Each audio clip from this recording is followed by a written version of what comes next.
3. Today we're going to be talking about calculating rate of change. This is the fancy term for slope. This is pretty simple.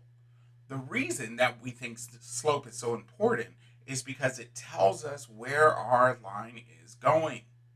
This is going to be really important in future math classes whenever you're talking about other types of rate of change or slopes.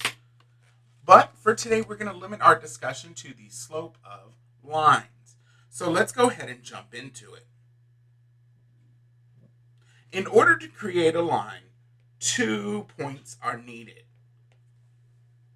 To calculate the slope, also known as my rate of change, I can plot these points, I can use a table, or I can use the slope formula m equals y2 minus y1 over x2 minus x1. In all three forms, you see a change in y divided by a change in x. So, just kind of as a review, slope can mean a lot of different things. It can mean rise over run. It can also be change in y over change in x. And we can also, of course, use that formula we just discussed about. Now, this is a pretty simple and straightforward process. Every single time you do that, you should use this formula. You can verify your answer in the calculator. Okay? So, let's go ahead and calculate the slope of the first one. So first thing, I'm going to go ahead and copy down my formula. I'm going to drop in my negatives. I always want to make sure that I put in my negatives because if I don't, I will get a totally different answer than I should. Now I'm going to go ahead and I'm going to select who's going to be y2, x2, y1, x1. x1, y1 are always together. So if I select this to be x1, this has got to be y1. The reason is they're married for life. We cannot separate them. If we separate them, we will get an incorrect answer. So I look at these and I typically like to put as my 2's the bigger numbers. I see both of these guys are negative, both are positive. So I'm going to go ahead and refer to these as my 2's. And over here as my 1's. Now I'm going to go ahead and start plugging them in.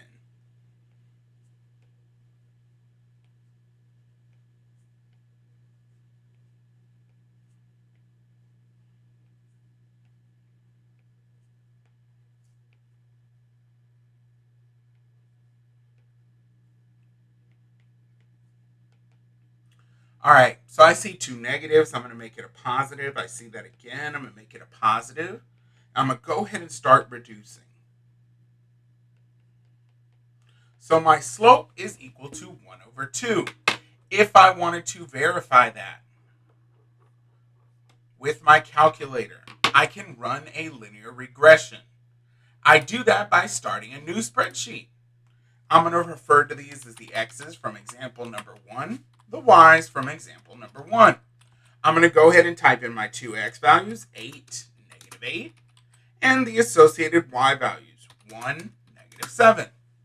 Now I'm going to go ahead and hit Menu, Statistics, Stat Calculations, Linear Regression, y equals, wrong one. Linear Regression, y equals mx plus b. I'm going to choose my x's, choose my y's, and I'm going to go ahead and save it as function from example 1. And it's going to spit back an equation. Noticing that my slope is 0.5. It defines it here as m. That's the exact number that I got, so I got this one correct. Let's go ahead and take a look at the next one.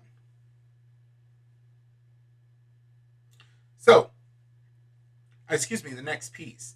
The other part that I could have done, the other manner in which I could have done this, is I could have graphed this.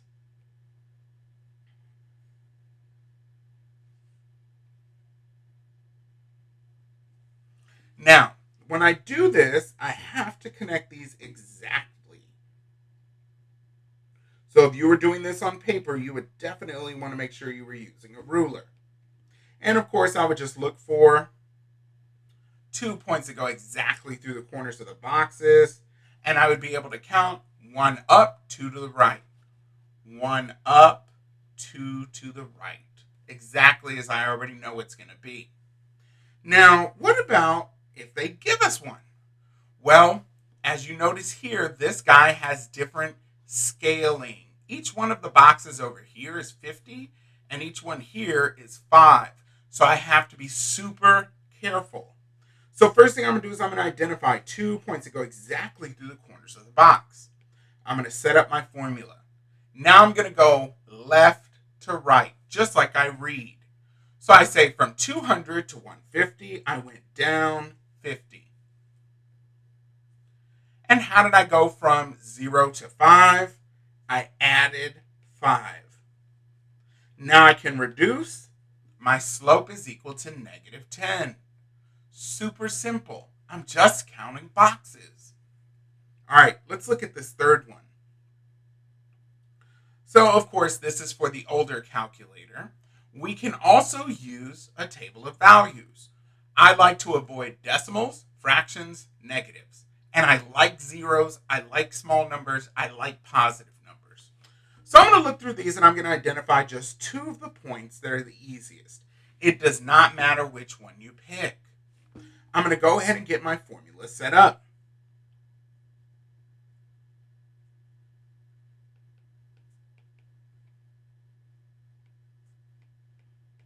I'm going to go ahead and start reducing. And I end up with negative 1 over 25. Now, start a new spreadsheet. I'm going to say that these are my x's from example 3, my y's from example 3. I'm going to go ahead and type them in. Now, for a line, I only have to put in 2 points. However, just to be thorough, I am going to go ahead and type in all of my points. Now I'm going to go ahead and I'm going to run my linear regression. I'm going to do the same exact process.